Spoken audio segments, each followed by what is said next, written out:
In this example, we're going to be talking about the column span parameter inside of the grid method. So let's go ahead and take a look at this program that I've already created, right? So we have this, let's just say it's like a contact form, right? And they fill out their name and their email address. You're like subscribing to an email chain or something. Well, let's say we want to have a button, and let's say we want our button to like be right in the middle of these two columns.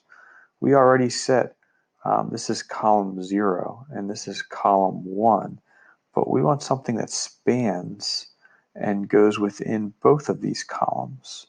So how are we going to do that? Well, we're going to use the column span parameter. First step is let's create a button. So let's go ahead, let's say button 1 is equal to button, and we're going to throw that in the root, and the text for the button is, let's just say submit form. You're going to submit your form.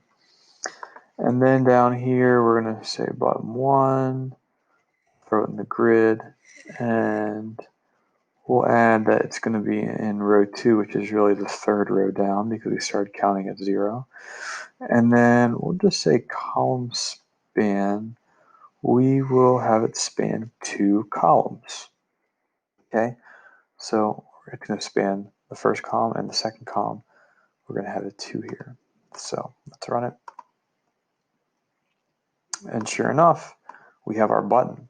Now the button doesn't have any functionality. We never actually coded it to do anything, but this button now spans between column 1 and column 2. All right, even though your first instinct might be, well, I just put column span 1 in there and that will do the job because that will take it from column 0 to column 1. That's not true. Column span, you have to actually type in the 2 for the 2 different columns. If I just said like column span 1 here, right, it would just go ahead and just leave it in that first column. All right, and we don't want that. We want something that spans both columns. So we're going to say column span is equal to 2. We'll run it, and sure enough, it will throw it right there in the middle of the 2 columns. So obviously the grid method's a good way of organizing things, but sometimes you want it to just, all right, I want to push this as big as possible between these 2. Let's do that, and I have my submit form button. It's outside of the 2 standard columns that you had.